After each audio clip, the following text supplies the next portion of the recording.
Radhe Radhe. Hello everyone. Please जो channel पे नए हैं, जिन्होंने अभी तक सब्सक्राइब नहीं किया, जल्दी से सब्सक्राइब करें, एपिसोड लाइक करें और बेल आइकन दबाएं, जैसे कि जल्दी से जब भी ये एपिसोड्स नहीं आए तो आपको इसका नोटिफिकेशन आ जाए। तो लेट्स स्टार्ट इट। लेकिन अंतरा अभी जोर जोर से चिल्लाते बोली, ये बहुत भारी है, इसे मेरे ऊपर से हटाओ, मेरा प्याला चेला खराब हो जाएगा, प्लीज़ इसे जल्दी से हटाओ। दानिश ने उसकी इस बात को सुनकर अपनी भौं चढ़ा ली और बोला, किसने कहा था तुमसे मेरे गिटार को इस तरह छीनने को? अब तुमने इस तरह लिया है तो तुम्हें सजा भी मिलेगी। ये कहते हुए इस तरह उसे घूमने लगा। इस वक्त अंतरा किसी ऑक्टोपस की तरह इधर उधर छटपटा रही थी, लेकिन वो जमीन पर इस तरह छटपटाते हुए काफ़ी ज़्यादा क्यूट लग रही थी। दानिश उसे कुछ सेकंड तक घूरता रहा, फिर उसके चेहरे पे एक हल्की सी मुस्कुराहट आ गई। अंतरा का छोटा सा चेहरा इस वक्त गिटार से दबा हुआ था।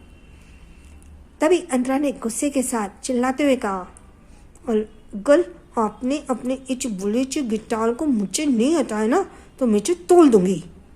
अंतरा की ये बात सुनते ही दानिश के चेहरे की वो हल्की सी मुस्कुराहट भी गायब हो गई और दूसरी पल वह गुस्से के साथ कहा, अगर तुमने इस गिटार को तोड़ने की बात गलती से भी दोबारा कही ना तो मैं तुम्हें तोड़ दूंगा, क्योंकि गिटार मेरे लिए बहुत इम्पोर्टेंट और मायने रखता है। इसी के साथ ही वो नीचे झुका और उसने उस गिटार को अपने हाथ में ले लिया और उसे सीधे उसकी जगह पर लेकर जाने लगा और गिटार के हटाते ही अंतरा जल्दी जल्दी सांस लेने लगी। दूसरे पर चिल्लाते बोली, आप बोले आपने गिटार को उठाया लेकिन प्याली अंतरा को नहीं। ये सुनते ही दानिश की बाहें सिकुड़ गई। वो चलते हुए रुका और अंतरा की तरफ मुड़ते हुए बोला, मैं तुम्हें क्यों उठाऊं? तुम क्या हो मेरी? तुम मेरे लिए मायने नहीं रखती, मेरे लिए ये गिटार मायने रखता है।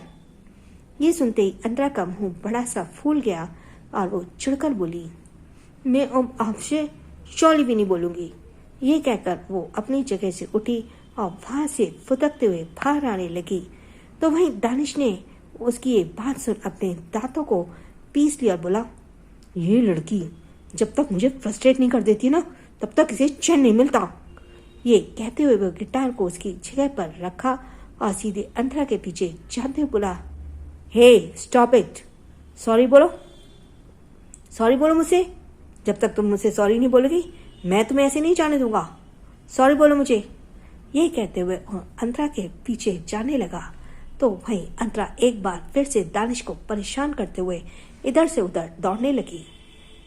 क्या बोलेगी अंतरा सॉरी दानिश को? इस वक्त अंतरा पूरे हॉल में इधर से उधर दौड़ रही थी। तो वहीं दानिश उसके पीछे गुस्से से आते हुए बोला, ये तुम ठीक नहीं कर रही हो, अगर मैंने दोबारा से तुम्हें पकड़ तो तुम्हारे साथ बहुत बुरा होगा। लेकिन अंतरा को जैसे दानिश की कोई परवाह ही नहीं थी। वो लगातार इधर से उधर फुदक रही थी। तभी उसकी नज़र खुले दरवाजे पर गई। मेन गेट खुला हुआ था। ये देखते ही अंतरा अब डायरेक्ट बाहर की तरफ निकल पड़ी। उसे बाहर जाते देखकर दानिश के भाव बदल गए। उसने गुस्से के साथ कहा, डोर किसने खोला? नौकर जल्दबाजी के साथ आया और अपना सर नीचे झुकाते हुए बोला, सर हमने ध्यान नहीं दिया, हमें माफ़ कर दीजिए। दानिश ने दांत पीसते हुए कहा, अगर वो लड़की कहीं भी गई ना तो मैं तुम सबकी जान ले लूंगा। ये कहते हुए सीधे अंतरा के पीछे बाहर की तरफ निकल पड़ा। इधर अंतरा अभी भी पूरी ताकत से गेट की तरफ दौड़ रही थी। उसे खुद से कहा, मैं अब 5 दूर चली जाऊंगी, वो मुझे ना तो पकड़ पाएंगे और ना ही मुझे सजा दे पाएंगे। ये कहकर वो जैसे गेट के पार होने को आगे बढ़ी, उसी वक्त वो अचानक किसी के पैरों से टकराई। क्योंकि वो नीचे देखकर चल रही थी इसलिए उसने ऊपर नहीं देखा और वो नीचे देखते देखते उस इंसानों के पैरों के टकराकर सीधे जमीन पर जा गिरी। उसने जमीन पर गिरते ही उसके मुंह से एक आह निकल गई। वो तुरंत गुस्से से बोली, मुझे चोट लग गई, मुझे गिरा दिया आपने। ये कहकर उसने जैसी अपनी नज़र ऊपर की तरफ उठाई, उसके सामने ध्रुव खड़ा था। ध्रुव को देखकर अंतरा की आंखों में चमक आ गई। उसने तुरंत एक्साइटमेंट के साथ कहा, अरे ये तो आप हैं। और अभी वो आगे कुछ रिएक्ट कर पाती उससे पहले एक जोर से आवाज़ आई, अंतरा तुम यहाँ हो? अंतरा ने जैसे ही उस आवाज को सुना वो भी एक पल के लिए शॉक्ड हो गई। उसने तुरंत ध्रुव के पीछे आ रहे दृश्यम को देखा। दृश्यम को देखते ही अंतरा की आंखों में बहुत ही ज्यादा चमक आ गई। वो तुरंत अपनी जगह से उठी और दौड़ते हुए दृश्यम की तरफ जाते हुए बोली, दोस्त दोस्त तुम आ गए दोस्त। ये कहते हुए वो सीधे दृश्यम की तरफ बढ़ी और वो दोनों ही एक दूसरे को हक कर लिया। ध्रुव ने दोनों को देखकर मुस्कुरा दिया और बोला, फाइनली अब जाकर मैं दृश्यम के चेहरे पर मुस्कुराहट देखी। ये कहते हुए वो उन दोनों को ही देखने लगा जो अब एक दूसरे को कसकर हक किए हुए थे। तभी दृश्यम ने खुशी के साथ कहा, अंतरा मैंने तुम्हें ढूंढ लिया। तो वही अंतरा ने भी खुशी के साथ कहा, हाँ मैंने भी तुम्हें ढूंढ लिया, पर तुम पहले मुझे अपना नाम बताओ, तुम्हारा नाम क्या है? क्योंकि अब मुझे तुम्हारा नाम पूछते हैं ना जब, तो मैं तुम्हारा नाम भूल जाती हूँ। जल्दी से मुझे अपना नाम बताओ। अंतरा की ये बात सुनकर दृश्यम का मुंह बन गया। उसने अंतरा को घूरते कहा, हम तो दोनों दोस्त हैं ना, फिर तुम मेरा नाम कैसे भूल सकती हो? ये सुनकर अंतरा अपने छोटे छोटे दांत दिखाकर बोली, वो मैं थोड़ी सी भुलक्कल हूं ना, अब जल्दी से मुझे अपना नाम बताओ। ये सुनकर दृश्यम अपने मुंह बनाकर बोला, मेरा नाम दृश्यम है। ये सुनकर वो फिर से अंतरा को हक कर लिया और प्यार से बोला, मैंने तुम्हें बहुत मिस किया, मैं तुम्हें छोड़कर कहीं नहीं जाऊंगा।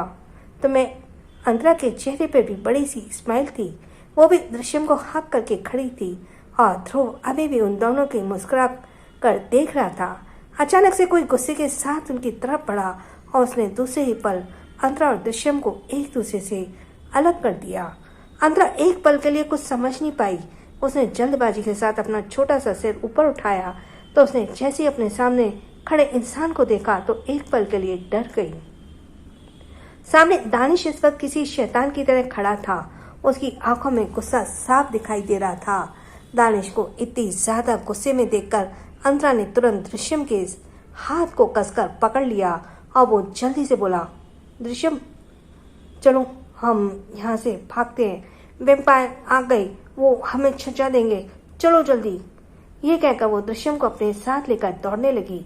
तो वहीं दृश्यम ने भी जब दानिश को देखा तो वो भी एक पल के लिए डर गया, क्योंकि दृश्यम तो दानिश से डरा करता था। दानिश ज्यादा वक्त उसके साथ नहीं बिताता था, लेकिन जितने वक्त भी उसने उसके साथ रहता था वो हमेशा नाखुश रहता था। इसलिए दृश्यम को दानिश से डर लगता था। और वहीं अंतरा जब वो उसे देखकर दौड़ने लगी तो दानिश के भाव और ज्यादा खराब हो गए। वो गुस्से के साथ दांत पीसते बोला, अभी के अभी रुक जाओ तुम दोनों। अंतरा ने तो दानिश की बातों का जवाब नहीं दिया। वो उसकी बात को सुनने के बावजूद भी दौड़ रही थी, लेकिन दृश्यम दानिश की आवाज से ही एकदम से रुक गया। वो दानिश की बातें बहुत ज्यादा सुनता था और मानता था।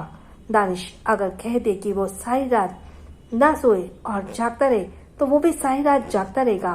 वो वहीं अंतरा ने जब दृश्यम को रुकते देखा उसने जल्दी से कहा, तुम लोग क्यों गए? जल्दी चलो, यहाँ से वैम्पायर है, हमें सजा देंगे, जल्दी भागो चलो। ये कहते उसे खींचने लगी, लेकिन दृश्यम ने डरते हुए कहा, नहीं अंतरा, मैं यहाँ से नहीं जा सकता, भाई गुस्सा करेंगे। ये सुनकर अंतरा अपनी छोटी छोटी बाहों को सिकुड़कर बोली, यही तो मैं भी कह रही हूँ ना, गुस्सा करेंगे, वो सजा देंगे, इसलिए चलो हम दोनों भाग चलते हैं, जिससे हम दोनों अच्छे अच्छे खेल पाएंगे, वरना वैम्पायर हमें खेलने नहीं देंगे। ये सुनकर दृश्यम ने फिर से अपना सिर ना में हिला दिया। तो वहीं दानिश ने उसके हाथों को एक दूसरे के हाथों में देखा, जिसे देखकर वह गुस्से से साथ आगे बढ़ा। दूसरे पल उसने अंतरा के हाथ को दृश्यम के हाथ से अलग कर दिया। ये देखकर अंतरा जोर से चिल्लाई, मेरा दोस्त है वो। लेकिन दानिश ने उसकी छोटी सी कलाई को कसकर पकड़ते हुए कहा, मैंने तुमसे कहा था ना तुम किसी को भी टच नहीं करोगी, तो क्या तुम्हें मेरी बात समझ नहीं आती? चुपचाप अब घर के अंदर जाओ और जब तक मैं ना कहूं तुम्हें बाहर आने की जरूरत नहीं है और ना ही किसी से मिलने की। ये सुनकर अंतरा का मुंह बन गया और वो चिढ़कर बोली, पर मेरा दोस्त आया है और मैं अब अपने दोस्त के साथ खेलूंगी। ये सुनते ही दानिश अपनी भौहें चढ़ाकर बोला, क्या तुम मेरे भाई को अपना दोस्त बता रही हो? क्या ये वही दोस्त है जिससे तुम मिलना चाहती थी? इसके जवाब में दूसरे पल अंतरा ने अपना सर हिला दिया और वो जल्दी से खुशी से बोली, हाँ ये वही दोस्त है हाँ, जिसे मैं अपना दोस्त बता ली थी। हम दोनों बहुत ज्यादा मस्ती करते हैं और अब हम दोनों एक दूसरे से मिल चुके हैं, इसलिए हम दोनों साथ में खेलेंगे। चलिए मुझे। ये कहकर वो फिर से अपने हाथ को छुड़ाने लगी और दृश्यम की तरफ जाने लगी, लेकिन दूसरे पल उसके हाथ और पैर हवा में झूलने लगे। अंतरा को एक पल के लिए कुछ समझ नहीं आया। उसने मासूमियत से लेकिन कंफ्यूज से कहा, क्या मैं स्पाइडरमैन बन गई? क्या मैं अब हवा में उड़ा रही हूँ? बाओ, मुझे हवा में उड़ाओ, मेरे दोस्त के पास लेके आओ। ये कहकर वो हवा में अपने हाथ पैर चलाते हुए उड़ने की कोशिश करने लगी। दानिश, जिसने उसे हवा में ऊपर उठाया था, वो गुस्से से उसे देख रहा था। उसे दांत पीस कर कहा, स्टॉप इट। अब अगर तुमने मुझे इरिटेट किया ना, तो मैं तुम्हें इसी तरह जमीन पर पटक दूंगा। जैसे ही दानिश की आवाज अंतरा के कान में गई, अंतरा ने एक पल के लिए शॉक्ड हो गई और वो तुरंत हड़बड़ाते हुए बोली, नहीं प्लीज ऐसा मत कीजिए, मुझे आपसे डर लगता है, अंजला को चोट लग जाएगी ना। ये कहकर वो घबराते हुए दानिश को देखने लगी। तो वहीं दृश्यम ने अब दानिश की बात सुनी और अंतरा को ऐसे हवा में देखा तो वो दूसरे ही पल दानिश से बोला, भाई प्लीज मेरे दोस्त को नीचे उतार दीजिए, उसे सजा मत दीजिए, मैं उसे समझा दूंगा, वो आपको परेशान नहीं करेगी, लेकिन प्लीज भाई उसे नीचे उतार दीजिए। दृश्यम की ये बात सुनकर उसकी आंखों में अंतरा के लिए परेशान देखकर दानिश ने बिना किसी भाव के कहा, तुम्हें उसके लिए परेशान होने की जरूरत नहीं है, और एक बात, तुम उससे आज इसी वक्त दोस्ती तोड़ रहे हो, तुम्हारा उससे अब कोई लेना देना नहीं है। दानिश की ये बात सुनते ही दृश्यम की आंखें हैरानी से बड़ी हो गई और वो तुरंत अपना सिर ना में हिलाते बोला, नहीं भाई, वो मेरी दोस्त है, उसे अपनी दोस्ती नहीं तोड़ूंगा। तो वहीं अंतरा ने भी जब दानिश की बात सुनी तो वो गुस्से से बोली, हाँ दृश्यम मेरा दोस्त है, मेरा बेस्ट फ्रेंड है, मैं अपने बेस्ट फ्रेंड से दोस्ती नहीं तोड़ूंगी, समझे आप। ये कहकर दानिश ने अब गुस्से से साथ कहा, लेकिन मेरे रहते हुए तुम्हारा कोई भी लड़का दोस्त नहीं हो सकता। ये सुनकर अंतरा ने कुछ समझ नहीं आया और दृश्यम को भी कुछ समझ नहीं आ रहा था, लेकिन वो हिम्मत करते हुए बोला, भाई अंतरा मेरी बेस्ट फ्रेंड है, आज तक मैंने किसी को भी दोस्ती नहीं की, पहली बार मैंने अंतरा से दोस्ती की है, प्लीज उसे मुझे दे दीजिए। ये सुनकर दानिश ने अपने होठों को भींचते हुए कहा, वो कोई खिलौना नहीं है, जो तुम्हें पसंद है तो उसे मैं तुम्हें दे दूं खेलने के लिए, वो मेरी है और किसी को भी नहीं मिलेगी। ये सुनते ही अब दृश्यम एकदम से चुप हो गया। अंतरा को भी कुछ समझ नहीं आ रहा था, लेकिन दूर खड़ा ध्रुव ये सब कुछ सुन भी रहा था और वो समझ भी रहा था। उसकी नजर दानिश की आंखों पर थी, अच्छे से टिकी हुई थी। वो कुछ सोचकर अपनी आंखें बंद कर ली और गहरी सांस लेकर बोला, शायद अब बहुत देर हो चुकी है। ये कहते हुए वो सीधे दानिश की तरफ बढ़ा। वही दानिश अंतरा को अपनी गोद में लेकर सीधे अंदर की तरफ जाने लगा। ये देखकर अंतरा तुरंत अपने हाथ पैर इधर से उधर चलाते हुए बोली, मुझे मेरे दोस्त के पास वापस जाने दो, मुझे आपके पास नहीं रहना, मेरा दोस्त वापस आ गया, मैं अपने दोस्त आपके साथ नहीं लूंगी, प्लीज मुझे छोड़ दो, मैं अपने दोस्त के साथ लूंगी ना। वहीं दृश्यम भी तुरंत दानिश के पीछे पीछे दौड़ते हुए बोला, भाई मुझे मेरी दोस्त दे दो, आप मेरी दोस्त को ऐसे लेकर नहीं जा सकते, प्लीज भाई उसे दे दो भाई। ये कहते हुए वो उसके पीछे जाने लगा। तो वहीं ध्रुव ने ये सब कुछ देखकर आगे बढ़ा और उसने दृश्यम को पकड़कर कहा, दृश्यम पहले तुम शांत हो जाओ, तुम इस तरह परेशान मत हो। तभी दृश्यम रोने लगा और रोते हुए बोला, लेकिन दानिश भाई मुझे मेरी दोस्त को नहीं दे रहे हैं, वो अपने साथ लेकर जा रहे हैं, वो ऐसे क्यों कर रहे हैं? क्या वो मुझे पसंद नहीं करते इसलिए ऐसा कर रहे हैं?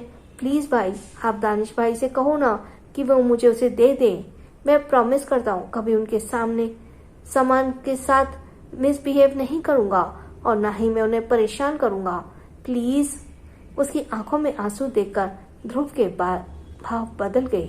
वो गुस्से से अपनी जगह से उठा और दानिश को देखते बोला, दानिश ये क्या कर रहे हो तुम? आखिर क्या रिश्ता है तुम्हारा अंतरा के साथ? मैं देख रहा हूँ तुम उसके लिए बहुत ज़्यादा पॉजिटिव हो रहे हो। इतना ओवर पॉजिटिव भी अच्छी नहीं है। वो एक इंसान है, तुम्हारी कोई चीज़ नहीं जिसे तुम इस तरह अपने पास कैद करके रखना चाहते हो। ध्रुव की ये सारी बातें सुनते ही दानिश के कदम जो अंदर की तरफ जा रहे थे वो एक पल के लिए थम गए। क्या करेगा दानिश अब? क्या वो अंतरा को अपनी कैद में रखेगा, छोटी सी अंतरा को? और दानिश ने बिना किसी एक्सप्रेशन के साथ ध्रुव की बातों को जवाब दिया, जो मेरी चीज होती है मैं उसे शेयर करना पसंद नहीं करता। ध्रुव ने हैरानी से कहा, तो क्या ये तुम्हारी हो चुकी है? ये कहते हुए वो अंतरा को देखने लगा तो उसकी गोद में पूरी तरह से कसमसा रही थी। दानिश ने उसके जवाब में घमंड के साथ कहा, हाँ यह मेरी हो चुकी है, इस पर अब सिर्फ मेरा हक होगा। ये सुनकर ध्रुव ने कहा, लेकिन क्या तुम इसे जबरदस्ती अपने साथ रखोगे? क्या तुम्हें दिखाई नहीं दे रहा ये तुम्हारे पास नहीं रहना चाहती? तुम्हारे साथ ये किस तरह बिहेव कर रही है, क्या तुम देख नहीं सकते?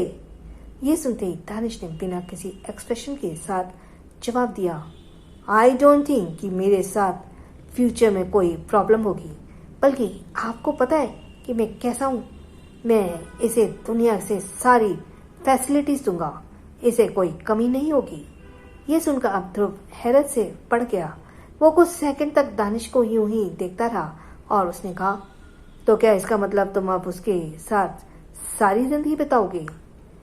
दानिश अंतरा को देख तिरछा मुस्कुरा दिया और बोला, मुझे ये तो नहीं पता कि मैं इसके साथ कब तक रहूंगा, लेकिन मुझे इतना पता है कि जब तक ये जिंदा है तब तक ये मेरे साथ रहेगी। ध्रुव ने गहरी सांस लिए बोला, दानिश तुम मेरे छोटे भाई हो, मैं तुम्हें इस बस बताना इतना ही समझाना सकता हूँ कि वो एक इंसान है, कोई खिलौना नहीं जिसे तुम अपने पास रखना चाहते हो। अभी तो वो छोटी है तो तुम उसे जबरदस्ती अपने पास रख रहे हो, लेकिन जैसे जैसे वो बड़ी होगी वैसे वैसे उसे तुम्हारे साथ रहना पसंद नहीं आएगा, तब तुम क्या करोगे? ये सुनकर दानिश की भौहें तन गई।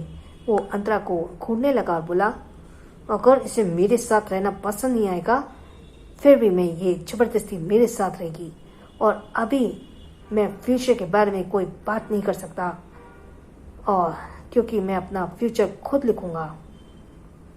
ये सुनकर अब ध्रुव खामोश हो गया, लेकिन तभी दृश्यम ने बहुत ही ज्यादा उदासी के साथ कहा, भाई प्लीज, मेरी आज तक कोई फ्रेंड नहीं थी, मैंने पहली बार अंतरा को अपना फ्रेंड बनाया है, इसे मुझे दे दीजिए प्लीज भाई। मैं अंतरा के साथ अच्छे से खेलूंगा, उसे बिल्कुल भी परेशान नहीं करूंगा और ना ही उसे रुलाऊंगा, प्लीज भाई।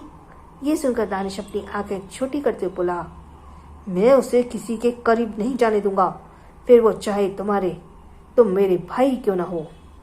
ये सुनकर अब दृश्य की आंखों में आंसू आ गए। वो ध्रुव की तरफ मासूमियत से देखकर बोला, बड़े भाई हम भाई को समझाइए ना, वो मुझे अंतरा के साथ क्यों नहीं दोस्ती करने दे रहे। ये कहते हुए ध्रुव के पैरों को पकड़कर हिलाने लगा। भाई ध्रुव कुछ सेकंड तक चुप रहा और फिर आखिर में उसने अंतरा की तरफ देखते हुए कहा, अंतरा क्या तुम दृश्यम के साथ दोस्त बनकर रहना चाहती हो?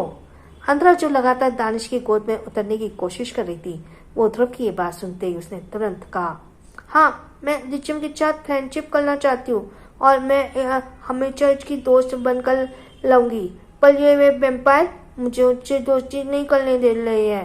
प्लीज आप कुछ कीजिए, मुझे दृश्यम के साथ लेना है, मैं उसके साथ खेलूंगी, उसके साथ स्कूल जाऊंगी और उसके साथ में बहुत शैतानियाँ करूंगी और उसके साथ भी मैं लड्डू भी चुलाऊंगी, मैं उसे चोली करना भी सिखाऊंगी। उसकी ये बात सुनकर दानिश उसे गुस्से से देखते बोला, ओह तो तुम चोरी भी करती हो? अंतरा ने यह सुनाकर तुरंत अपने छोटे से दांत दिखाते हुए कहा, हाँ पर मैं लड्डू चलाती हूँ, मुझे लड्डू चोली करके खाने में बहुत मजा आता है। इसके जवाब में दृश्यम ने भी तुरंत कहा, हाँ मैं भी तुम्हारे साथ लड्डू चोली करूंगा, हम दोनों बहुत मस्ती करेंगे। लेकिन तभी दानिश उसके बीच में आते हुए बोला, लेकिन जब मैं तुम दोनों को एक साथ रखूंगा तब तुम दोनों ये सब कुछ कर पाओगे ना। ये सुनकर अब अंतरा और दृश्य दोनों ही बहुत ही मासूमियत से टुकड़ टुकड़ दानिश को देखने लगे। दानिश किसी विलेन से कम नहीं था। वो जो कहता था वो करके रहता था। उसकी आंखों में इसी उम्र से ही कोई इंसानियत नहीं थी। अगर कोई दूसरी भाषा में कहा जाए तो वो एक बेरहम इंसान था। वो एक बेरहम इंसान जो अपनी खुद की फैमिली के लिए ही सगा नहीं था। तभी ध्रुव ने आखिर में दानिश से कहा, दानिश, मैं तुमसे बस इतना कहूंगा कि किसी के साथ तुम जबरदस्ती नहीं कर सकते। अंतर दृश्यम से दोस्ती रखना चाहती है तो तुम उसे रहने दो। कौन सा दृश्य हर रोज उसे मिलेगा? हफ्ते में 1 बार या 2 बार उसे यहाँ लेकर आऊंगा और वो दोनों एक साथ खेल लेंगे। इसके अलावा दृश्य ना तो अंतरा के करीब जाएगा और न ही अंतरा से ज्यादा करीब जाएगी। मुझे नहीं पता तुम किस चीज के लिए इनसिक्योर हो रहे हो, लेकिन अभी अंतरा बहुत छोटी है। क्या पता आगे जब वो बड़ी हो तो वो तुम्हारे बारे में सोचना ही छोड़ दे। और वैसे भी जिस तरह से उसे तुमसे डर रही है, आगे चलकर भी वो तुमसे सिर्फ डरेगी ही। ये सब सुनकर दानिश अपने हाथों की मुट्ठियां बंद करते हुए बोला, क्या वाकई आप सिर्फ वीकेंड में यहाँ आएंगे? इसके जवाब में दृश्यम ने तुरंत कहा, हाँ भाई, हम प्रॉमिस करते हैं, हम सिर्फ वीकेंड में ही यहाँ आएंगे और मैं अंतरा के साथ सिर्फ क्रिकेट खेलूंगा। प्लीज मुझे उससे दोस्ती रखने दीजिए, प्लीज प्लीज। ये कहकर वो फिर से रिक्वेस्ट करने लगा। तभी दानिश ने अंतरा को घूरते कहा, तुम मुझसे प्रॉमिस करो, तुम उससे ज्यादा करीब नहीं जाओगी, तुम सिर्फ उसके साथ खेलोगी और कोई गंदे काम नहीं करोगी या ना ही कोई गंदी आदतें सिखाओगी। अंतरा ने अपना मुंह बनाते हुए कहा, पर मैं तो लड्डू चुला कर खाती हूँ। ये सुनकर ध्रुव मुस्कुरा दिया और बोला, ऑलराइट, आप सब कुछ क्लियर हो गया है? मैं हर वीकेंड यहाँ पर दृश्य को लेकर आऊंगा और दृश्य और अंतरा एक दूसरे के साथ खेलेंगे। लेकिन अभी के लिए दानिश तुम अंतरा को छोड़ दो, जिसे वो दोनों जाकर खेल सकें। और वैसे भी मुझे तुमसे एक इम्पोर्टेंट बात करनी है। ये सुनकर दानिश अपनी भौहें चढ़ाकर बोला, नहीं, मैं इसे नहीं छोड़ने वाला। तभी ध्रुव ने परेशान होकर कहा, दानिश, उसे तुमसे कोई छीन नहीं रहा है और वैसे भी तो बस उसे उसके साथ खेलने के लिए कह रहा है। और वैसे भी मुझे डैड से रिलेटेड तुमसे एक इम्पोर्टेंट बात करनी है। अब तो तुम मेरे साथ चलोगे ना? ये सुनकर दानिश के एक्सप्रेशन सीरियस हो गए। उसने बिना किसी एक्सप्रेशन के साथ अंतरा को घूरते हुए कहा, ज्यादा खेलने की जरूरत नहीं है और अभी तुमने मुझसे सॉरी भी नहीं बोला है, इसलिए चुपचाप खेलने के बाद मुझे सॉरी बोल देना, अदरवाइज। ये कहते हुए उसने अपनी बात अधूरी छोड़ दी और उसने उसे अपनी गोद से नीचे उतार दिया। वो सीधे वहां से अंदर की तरफ बढ़ गई। वहीं ध्रुव जाते हुए अंतरा और दृश्य को देखकर बोला, अब तुम दोनों अच्छे से खेलो। अंतरा और दृश्य दोनों एक्साइटमेंट में अपना सिर हिलाते हुए गार्डन की तरफ बढ़ गए। इधर ध्रुव अंदर की तरफ बढ़ गया।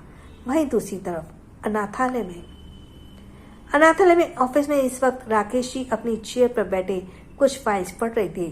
तभी वहां पर नमन और रोहित अंदर आए।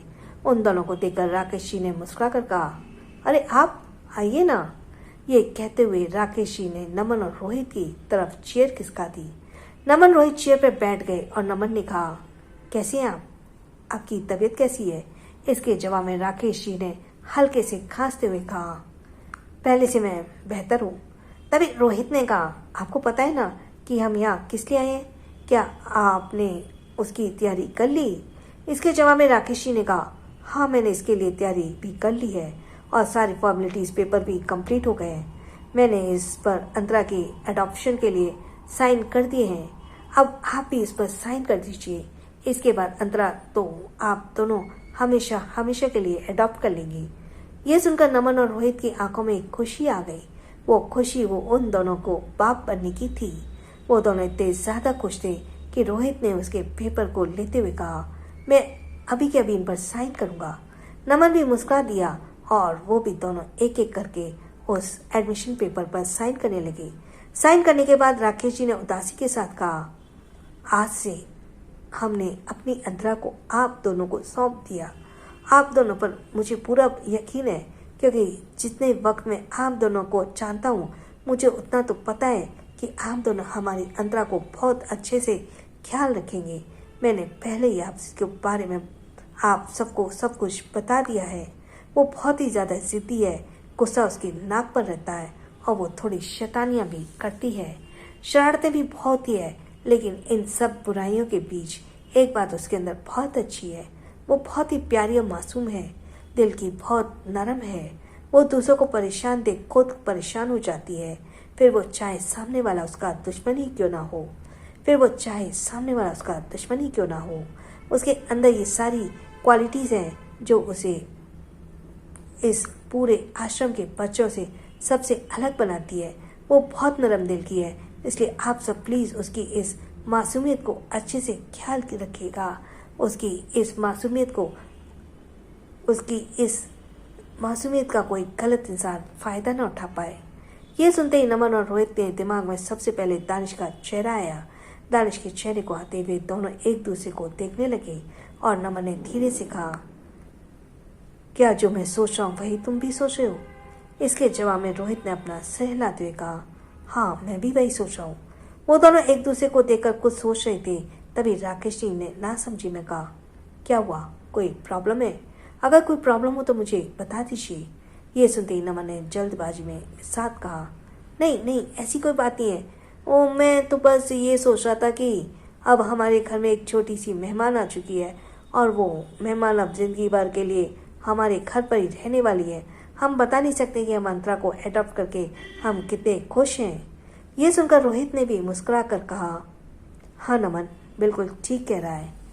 हम तो ये सोच रहे हैं कि अब हम जिंदगी भर अंतरा को कैसे ख्याल रखना है, क्योंकि अंतरा के एक डैड नहीं बल्कि दो डैड हैं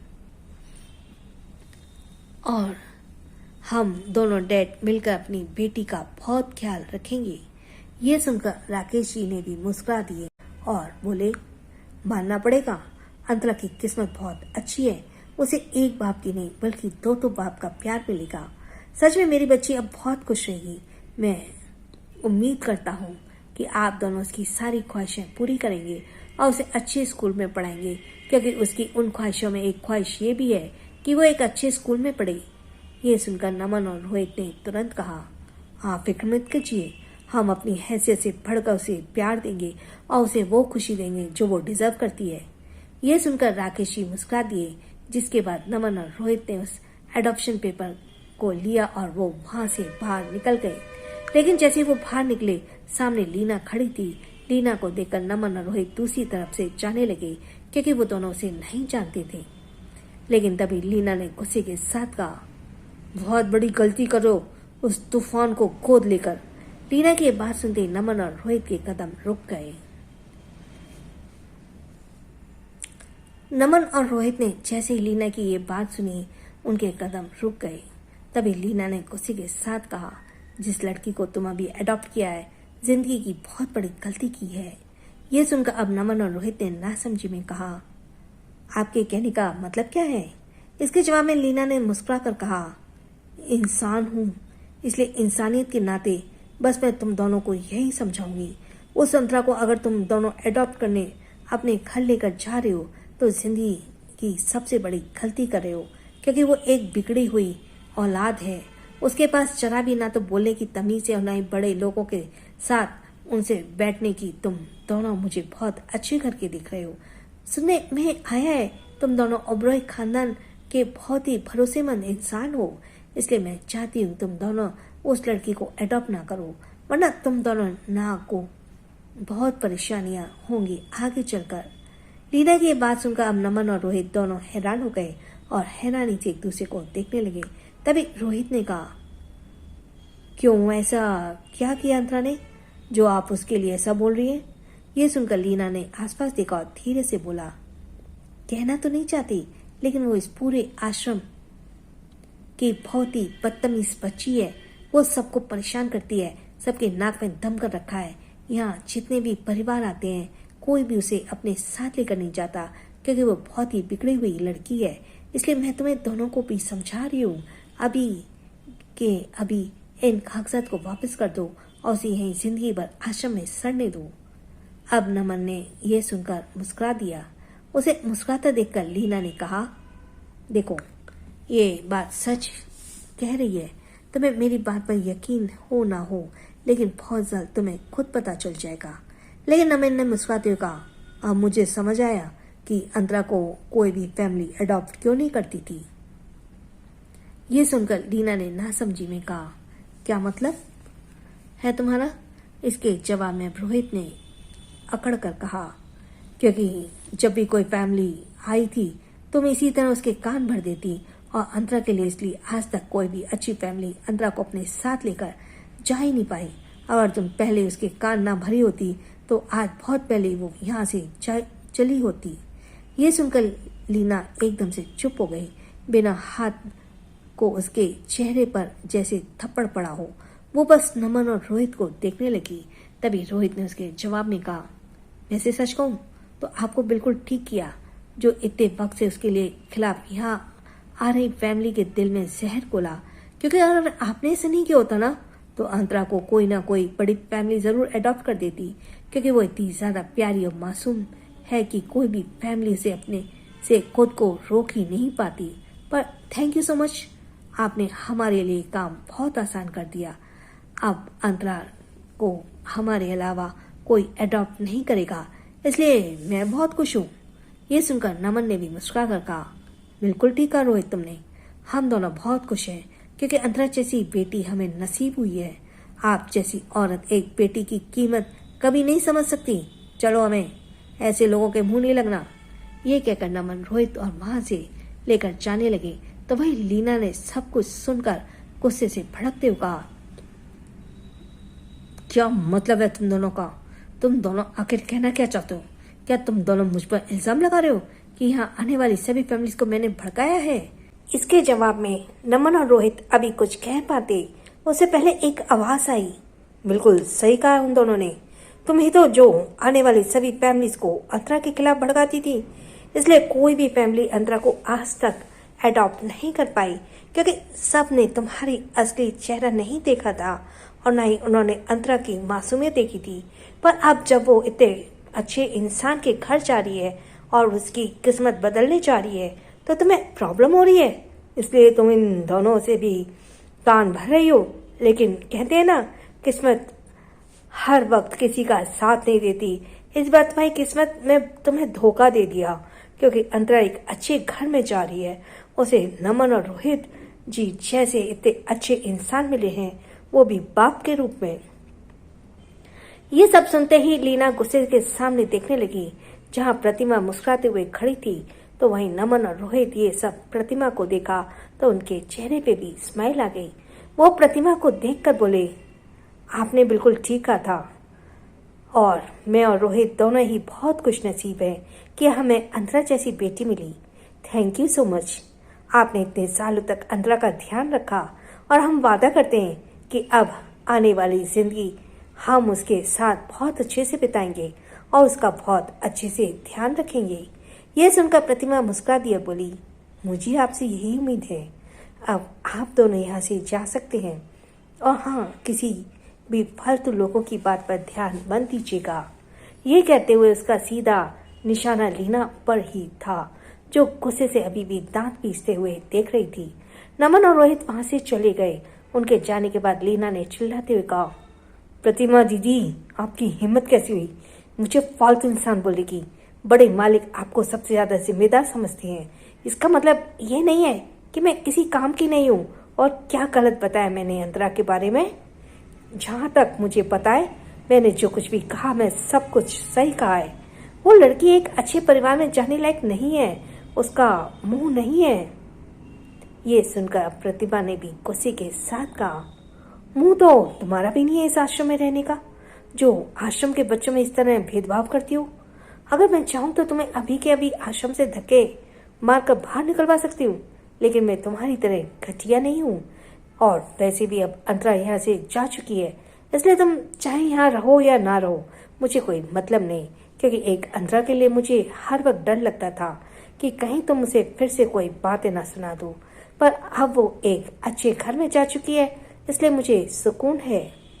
ये कहकर वो वहां से मंदिर की तरफ बढ़ गई तो वही लीना बस गुस्से से कसमसाते हुए अपनी जगह खड़ी रह गई। इधर दूसरी तरफ प्राइवेट विला में। Study room. वहां का माहौल काफी ज्यादा गर्म था। ध्रुव बेहद सीरियस आवाज में दानिश को देखते बोला, दानिश, क्या तुम पागल हो गए हो? क्या तुम्हारे अंदर सोचने समझने की ताकत जा चुकी है? दानिश ने गुस्से के साथ कहा, भाई मैंने फैसला ले लिया है। ध्रुव ने गुस्से से अपने सिर पर हाथ रखते कहा, दानिश, तुम सच में पागल हो गए? मुझे तो यकीन नहीं हो रहा कि तुम मेरे वही भाई हो जिसे किसी के मरने जीने से फर्क नहीं पड़ता था। कौन किसकी जिंदगी में आ रहा है, एक अलग ही दानिश ओबरॉय को देख रहा हूँ। आखिर क्या हुआ 3 दिनों में कि तुम इस तरह से बदल गए? ऐसा क्या जादू किया अंतरा ने तुम्हारे ऊपर? और वैसे भी वो छोटी बच्ची है, उसके पास अभी बिल्कुल भी दिमाग नहीं है, लेकिन तुम तो समझदार हो ना, तुम्हें तो बड़े हो उससे, तुम ऐसी बेवकूफ़ी कैसे कर सकते हो? ये सुनकर दानिश ने अब अपनी आंखें बंद कर ली और गहरी सांस लिया।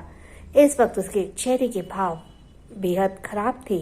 वो सीधे बालकनी की तरफ गया और शाम के वक्त उसे चांद को देखते हुए गहरी आवाज में बोला, मुझे नहीं पता मुझे क्या हुआ है, लेकिन मैं इसे अपने आप से दूर नहीं कर सकता। ध्रुव इसकी ये बात सुन उसे एकटक देखने लगा और बोला, लेकिन दानिश, तुम्हें पता है ना कि अगर डैड को गलती से भी इसके बारे में पता चला तो वो क्या करेंगे तुम्हारे साथ? तुम अपना छोड़ो, वो अंतरा के साथ क्या करेंगे? तुमने इसके बारे में सोचा है? तुम्हें अच्छे से पता है डैड किस तरह के इंसान है। वो तुम्हें नहीं, लेकिन अंतरा को शायद जिंदा ना छोड़े। ध्रुव ने जैसे ये बात कही, अचानक से दानिश के एक्सप्रेशंस बदल गए। वो गुस्से से दांत पीसते बोला, अगर उसे किसी ने कुछ भी किया तो मैं भूल जाऊंगा कि मैं कौन हूँ और मेरा किसी के साथ क्या रिश्ता है। मैं उन्हें जिंदा नहीं छोड़ूंगा। ये सुनकर ध्रुव दंग रह गया। अब वो दानिश को शौक होकर देख रहा, बोला, व्हाट? दानिश ने, तुम क्या कह रहे हो? वो हमारे डैड है, तुम अपने ही डैड को। ये सुनकर दानिश ने अपनी आंखें बंद कर ली और गहरी सांस ली। तभी दानिश ने दांत पीसकर कहा, मुझे फर्क नहीं पड़ता वो मेरे कौन है, लेकिन अगर मेरे मनपसंद चीज को वो मुझसे दूर करेंगे तो मैं इसके लिए उन्हें माफ नहीं करूंगा। वो सिर्फ मेरी है, वो मेरा जुनून, पागलपन सब कुछ बन चुकी है। अब मैं उसे खुद से दूर नहीं भेजूंगा, फिर चाहे मुझे क्यों ना सबसे दूर होना पड़े। ये कहकर वो वहां से बाहर निकल गया तो वहीं ध्रुव हैरानी से सब कुछ सुनता रह गया। इधर दूसरी तरफ इस वक्त गार्डन में दृश्यम और अंतरा दोनों एक साथ बहुत ज्यादा खेल रहे थे। दृश्यम अंतरा के पीछे दौड़ रहा था तो वहीं अंतरा जोरों से भाग रही थी। उन दोनों की खिलखिलाहट पूरी गार्डन एरिया में गूंज रही थी, लेकिन उस गार्डन एरिया में एक पेड़ के पास कोई था जो इस वक्त अंतरा को फोटोज क्लिक कर रहा था। इस वक्त उस काले कपड़े में मौजूद इंसान की आंखों में एक अलग ही शैतानियत दिखाई दे रही थी और वो सिर्फ इकलौता अंतरा के ही फोटोज को क्लिक कर रहा था। इधर अंतरा इस सबसे अनजान दृश्यम के साथ खेलने में बिजी थी। तभी अंतरा ने दृश्यम के पीछे से पकड़ लिया और बोली, अब मैं तुम्हें पकड़ूंगी और तुम भागोगे, ओके? जिसके बाद वो भागने लगा और अंतरा उसके पीछे दौड़ने लगी। पर तभी वहां पर एक गुस्से भरी आवाज आई, बहुत हो गया खेल, चुपचाप अब तुम दोनों कमरे में जाओ। उस आवाज को सुनते ही अंतरा और दृश्यम एकदम से रुक गए। उन दोनों के सामने देखा दानिश इस वक्त बिना किसी एक्सप्रेशन के साथ खड़ा था। दानिश को देखते ही अंतरा चिढ़कर बोली, अभी मैं कहीं नहीं जाऊंगी, अभी मुझे और खेलना है। ये कहकर वो वापस से दौड़ने के लिए आगे बढ़ी, लेकिन उसी वक्त उसके हाथ पैर हवा में उड़ गए और एक बार फिर से खुद को हवा में देखकर अंतरा की आंखें बड़ी हो गईं। उसे दूसरे ही पल दृश्यम से एक्साइटमेंट के साथ कहा, ये देखो दृश्यम, मैं उड़ रही हूँ, देखो मैं उड़ रही हूँ, क्या तुम भी उड़ सकते हो मेरी तरह? ये कहकर वो हवा में अपने हाथों पैर चलाने लगी। वो वहीं दृश्यम की नजर से दानिश के ऊपर थी और अंतरा की हवा में ऊपर उठाए उसे ही घूर रहा था। दृश्यम ने डरते हुए कहा, अंतरा, अब रात हो गई है, मुझे भी घर जाना है, मैं नेक्स्ट वीकेंड तुम्हारे पास आऊंगा और फिर हम दोनों खेलेंगे। दृश्यम के ये कहते ही अंतरा के चेहरे पे वो मुस्कुराहट गायब हो गई। वो दूसरे पर उसे गुस्से के साथ बोली, नहीं, तुम कहीं नहीं जा सकते, अभी हमने अच्छे से नहीं खेला और बिना खेले तुम कहीं भी नहीं जाओगे। ये कहकर वो नीचे उतरने की कोशिश करने लगी, लेकिन दानिश अभी भी उसे हवा में लटकाए अब उसकी तरफ घूरते हुए बोला, उसे घर जाना है और तुम्हें भी अब पढ़ाई करनी है। कल से तुम भी स्कूल जाओगी, इसलिए चुपचाप जाकर स्कूल जाने की तैयारी करो। ये कहकर उसने एक नौकर की तरफ घूरा। नौकर ने तुरंत अपना सिर हिला दिया और वो अंधरा को जबरदस्ती वहां से लेकर बैकयार्ड की तरफ चला गया। इधर दृश्यम चुपचाप खड़ा हो बस अंधरा को जाते देख रहा था और फिर तभी दानिश दृश्यम की तरफ मुड़ा और उसे घूरने लगा। दानिश के देखते ही दृश्यम ने डरते हुए कहा, भाई मैं घर जा रहा हूँ, मुझे भी कल स्कूल जाना है। तभी दानिश उसकी आंखों में आंखें डालते बोला, वो तुम्हारे साथ तुम्हारे स्कूल में पढ़ने जा रही है, उसे तुम्हें अच्छे से सपोर्ट करना होगा, उसका ख्याल रखना होगा। मैं उसकी रिस्पॉन्सिबिलिटी स्कूल में तुम्हें दे रहा हूँ, तुम उससे ज़्यादा समझदार हो। Got it. जैसे दृश्यम ने यह सुना वो एकदम से हैरान हो गया और दूसरे पल उसकी आंखों में एक चमक आ गई। इस समय दानिश की एज अभी 14 साल की है और अंतरा की एज 5 साल की। काफ़ी ज़्यादा बड़ा गैप है। आगे कंफ्यूज ना हो इसलिए क्लियर कर रहे हैं। इसके साथ ही थैंक्स फॉर लिसनिंग और एपिसोड लाइक करते आना, चैनल सब्सक्राइब करते आना और बेल आइकन दबाते आना, जिससे कि जैसे एपिसोड आए आपको पता पड़ जाए। Thanks for listening. छोटों को प्यार, बड़ों को सम्मान। राधे राधे।